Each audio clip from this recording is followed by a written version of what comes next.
It's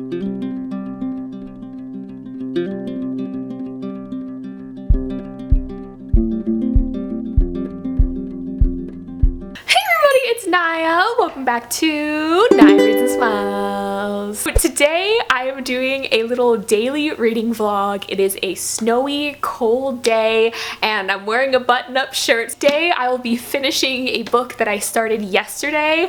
I had meant to vlog it, but for anyone who knows how much this series means to me knows that I should have anticipated that I would just get sucked in.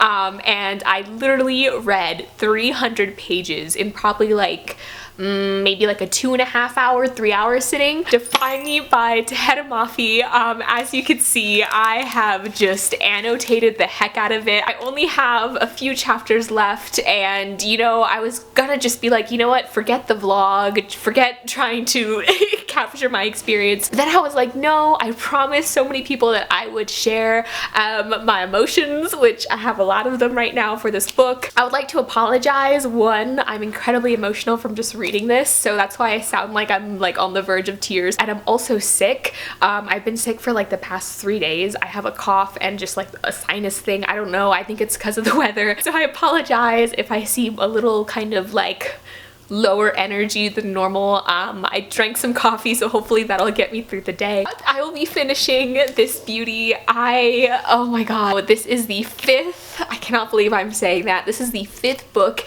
in the Shatter Me series by Defy Me. If you don't know, it is one of my favorite books, if not my favorite book series of all times. I started reading it when I was 15, I'm 20 now, and like it's coming to an end. I will include a little video up here of my favorite books for the full backstory on why this book series means so much to me. So if you want to check that out for more like emotional detail, then you could do that. But for all of my OG viewers, you already know what's up. I feel like my thoughts on this book are incredibly biased because I am a die-hard fan for this series, and at this point, Defy Me can do anything to the characters and I will just love it and appreciate her story. The characters have gone through just such an incredible transformation from book 1, and I know I said I was gonna do like a power 24-hour readathon to reread the other 4 books before I got to this one, but as soon as I read that first line, I just had to close it because the nostalgia and everything just hit me. I don't know if any of you guys experience this,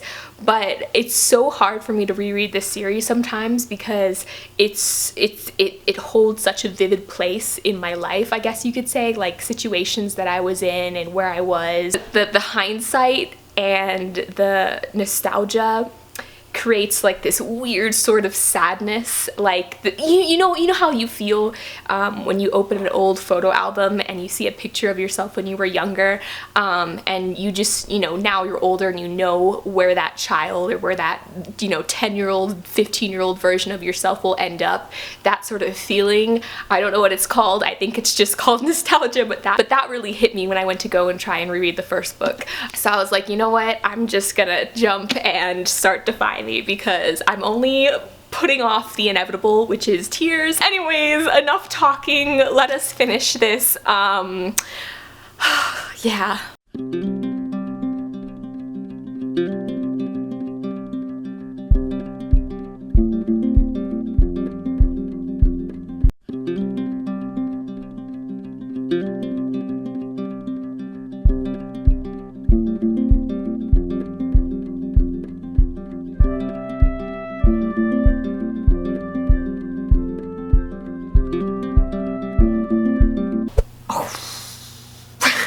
Have 20 pages left. Something huge happened. How do I say this without spoiling? So this thing that happened, I was hoping it would happen. Like you know, when I was thinking about things that could happen in Defy Me, this was one of the small things that was kind of in the back of my head that I was like, I wonder if so-and-so is gonna so-and-so, and my heart.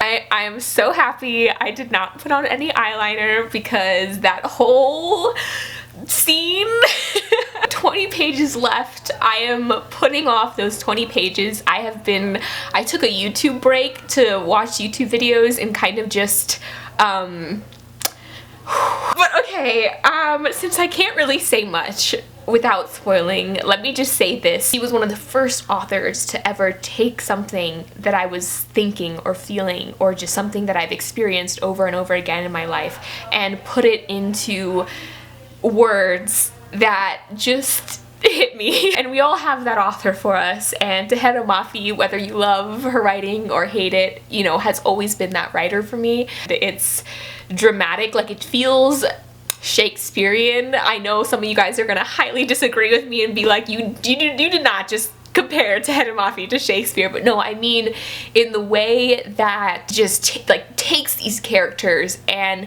puts them through everything, like everything, to the point where I can understand how some people can feel like it's dramatic. For me, it almost feels like a play, you know, it almost feels like, you know, there's definitely the presence of various archetypes in every single one of the characters. In Juliet, in Warner, in Adam, in Kenji, they definitely all sort of embody an archetype. Partially why I love this series so much is because the characters are so like fleshed out, and just they're there, and they feel real, and you know, sometimes they're predictable, but not in a bad way. Predictable in the way that people become predictable when you get to know them. Oh my god, the dialogue. Kenji. Oh, okay, hold on. Let me backtrack before I get into the characters. One thing that I absolutely love about this book is that, I've mentioned this before, but Kenji has and always will be my favorite character. This book is, I feel like, almost primarily told from his perspective. I mean, it jumps between 3 different perspectives,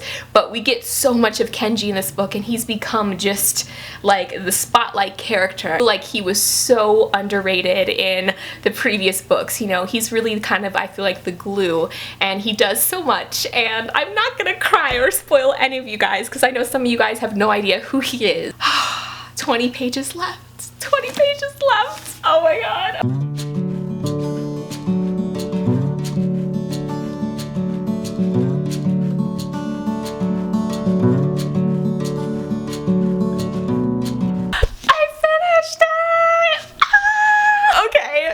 I just finished it, and final thoughts. Tahereh Mafi just took everything we thought we knew about this world and just threw it out the window, tossed it, just shot it in the basket in the corner of the room. So much happened. The entire foundation in which this whole book is built off of was kind of just chucked to the side. A whole new secret was revealed. I know this sounds so vague, but I just don't know how to say this without spoiling you guys. But basically, we learned a lot about Juliet. So much backstory.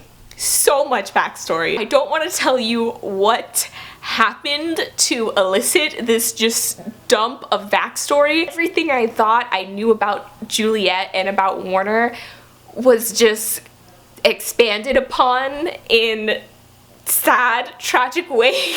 Tahereh Mafi did it again. She did it again. She took my heart, she put it through a ringer, she threw it out the window, she brought it back, she drowned it. But this book in particular felt so short, and I think it's because we're jumping around a lot between different perspectives. We have 3 main characters. Every time a chapter ends, it always ends on something about to be revealed, about to happen, some big revelation, and then we just jump to another character, and then we have to wait until we get back to that perspective again to figure out what the person was gonna say. And I think it's that technique that makes the book so fast-paced compared to like the other books. I think the third one, Unravel Me, is the one that felt the longest, but this one just felt like I literally just started it yesterday. And Tahereh Mafi just announced that the very last book in the series will be called Imagine Me, and I cannot imagine a better title for the conclusion of this book series. This is coming full circle, and I'm not ready. Anyways, I think I'm going to end this vlog here. It is an emotional roller coaster,